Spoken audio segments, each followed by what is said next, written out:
Hello everybody, Friday, hope you had a good week. Last Saturday, for the first time ever, we went to what's called Village Day, which included a classic car show.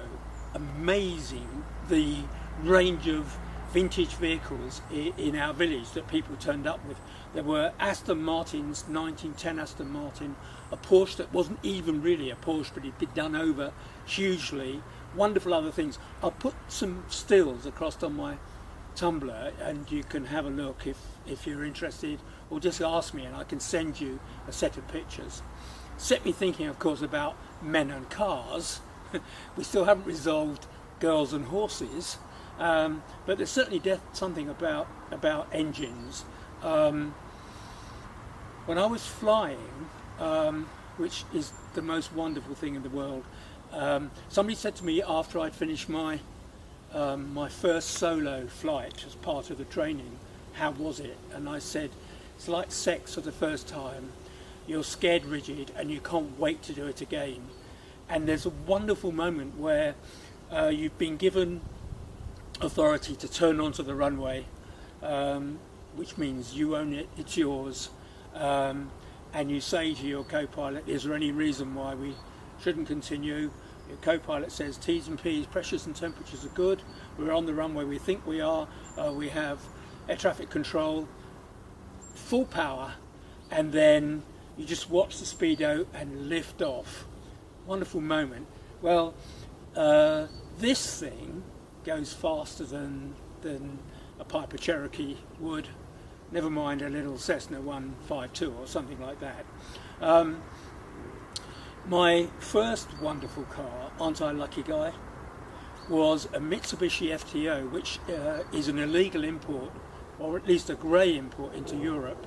Sits between the other two sports cars in their range. It's only 2 litre, Tiptronic gearbox, held the road wonderfully. I loved it.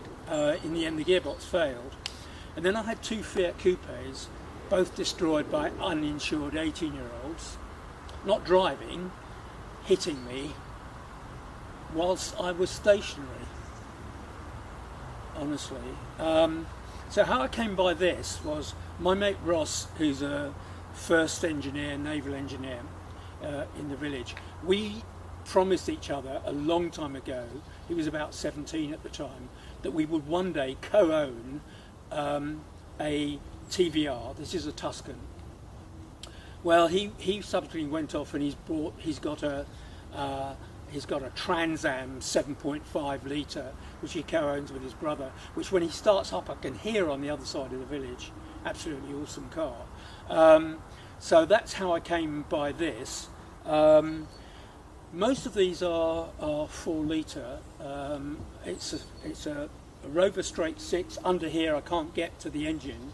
It's secured down in such a way I can only get the double fans at the front. It's just an awesome look, and the sound, if I start it you won't hear my voice, but maybe I'll do a clip and just make that separate, because that would be kind of fun. And I just love it. It brings a smile to my face. You had a bad day at work, you know, and I've saved for how many ever years.